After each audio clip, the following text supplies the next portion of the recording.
top 10 matchup in Lawrence, Kansas, and top-ranked Jayhawks with a chance to ice it with 12 seconds left. Hunter Dickinson can't make a second free throw, so Elliot Cadeau's got a chance to tie for North Carolina.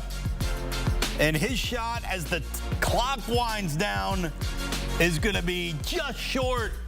And the Tar Heels, who had erased a 20-point deficit to take the lead, fall by 3 at Fog Allen, 92-89, a game worthy of the top-ranked team in the country, taking on number 9 North Carolina. 6 UNC players scored in double figures. 5 Kansas players hit double digits. What a game at Fog Allen Fieldhouse tonight as Kansas beats North Carolina 92-89.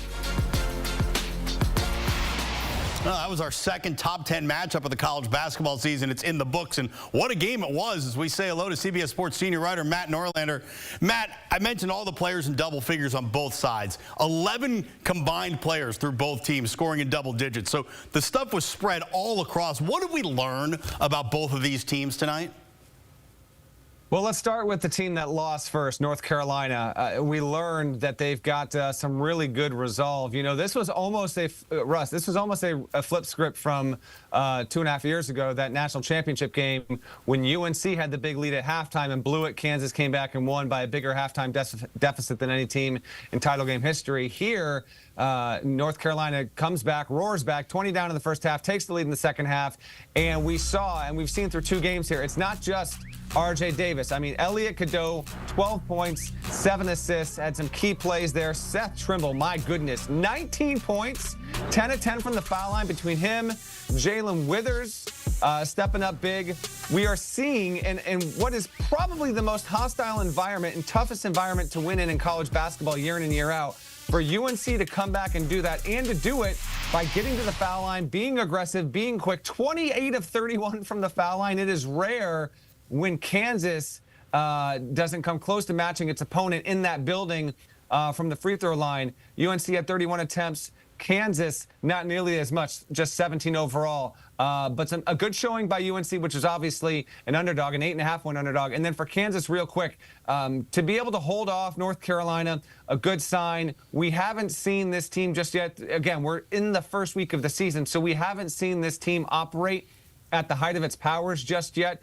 You know, I'd still like to see a little bit more on Hunter Dickinson. A.J. Storr has not yet been the player that Kansas fans are hoping to see. He was a highly touted portal get overall, but you get a win by any means necessary in this kind of situation, and Kansas and the magic of that building certainly played out. The preseason #1 team, and I think because of Kansas's depth overall, it's going to bear out better this upcoming season than a year ago when Kansas was the preseason #1 team, but actually had one of its worst seasons ever under Bill Self. Yeah, and look, Bill Self with his 590th career win at Kansas, tying Fog Allen, the legendary Fog Allen. That's quite a night for Bill Self. You mentioned the resolve of North Carolina. You might be able to say the same thing about Kansas, because if you go back to the national championship game where Carolina wasn't able to actually regain the lead, Kansas was able to do that. They were able to figure it out late in this game. What was it about the Jayhawks down the stretch that allowed them to eke this one out? Well, they had a couple of key plays there. Dickinson was able to take advantage, obviously, down the stretch, and had a big bucket there late, which I thought was pretty impactful. Also, UNC missed a couple of spots and a couple of shots that I know Withers had or was it Withers? I think it might have been Washington had a 3-pointer attempt from the corner that did not wind up falling there. But I think the steadiness of even having, like, DeJuan Harris Jr., he didn't have a great game. 10 points, 4 fouls. Dickinson also had 4 fouls.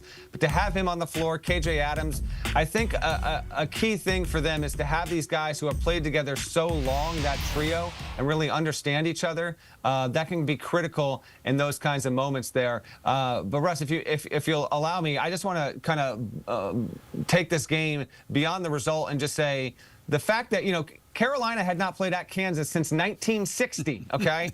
This is only the 13th meeting ever between these two historic programs. The previous 4 all happened in the NCAA tournament.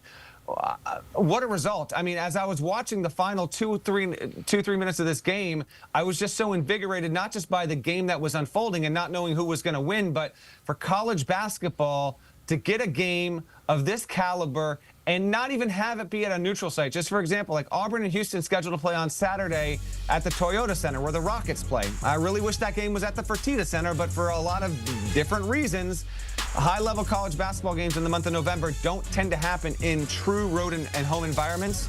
This one did. They're going to play it again in Chapel Hill next year. And what a great thing for college basketball. You want to get people interested, intrigued, invested in this sport that are not just specifically the diehard fans.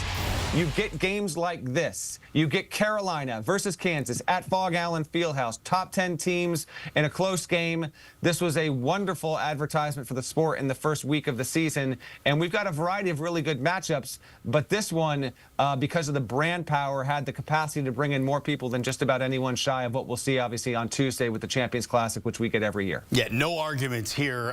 That's CBS Sports senior writer Matt Norlander. A early season November college basketball treat. Rock Chalk Jayhawk, the #1 team in the country, outlasting North Carolina at home by 3. Hey, and if you want more from Matt Norlander, you just check out the Eye on College Basketball podcast. You can get it wherever you get your podcasts, and for all the latest news and the stories throughout the entire college basketball universe, well, that's what Matt Norlander does. He and Gary Parrish are together on the Eye on College Basketball podcast.